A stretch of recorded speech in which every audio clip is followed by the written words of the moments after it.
Hello everybody, this one is a Remington International from 1962. It's of course an office typewriter. It's made in Italy. At those times one of the factories was in Naples. It's elegant and solid and mechanically I think is very well built. In the back there is the Remington logo in gold. It has an interesting feature, this lever, for the automatic introduction of the paper. It's very handy. And when you finish writing, you can use this lever also to expel the paper. This is the telescopic end of page indicator. It indicates how many lines are left until the bottom of the page. It also serves as a paper holder. In the mask of the roller there is an hole. It's useful because you can use it to draw the lines horizontally and vertically. The keyboard has an Italian layout. There is a one button.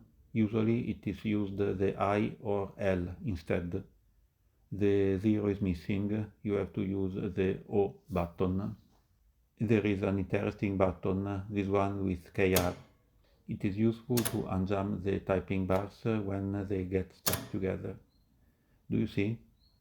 You don't need to use your hand to unjam the typing bars.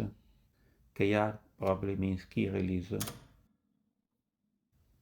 You can set the margins here. And this is the margin bypass button. Here you can set the force of the strike of the typing bar. You can use it maybe if you have many copies to type. The interline lever. This is the interline selector. This is the ratchet release for the roller.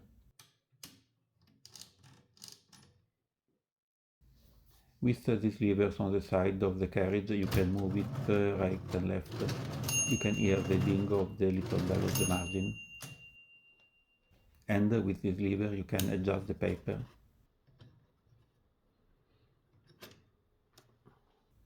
Here there is a lever for the automatic introduction of the paper. There is also a selector here to set how many lines you advance. You see? It changes a lot. You can see also the inside. Some gears. There are some levers to regulate the pressure of the mask on the roller. Maybe if you have more sheets or paper to type on. Looking at this price list of 1966, in Italy this typewriter was sold from 129,000 to 210,000 Italian lire. It was quite expensive. And this is an advertisement of that period in Italian. It explains the main characteristic of this typewriter. I think it's wonderful that this typewriter survived for more than 60 years, until I gave it a clean up and I presented to the world. It was very dirty, and after the cleaning I like it very much. Now this typewriter will survive for eternity in the servers of YouTube.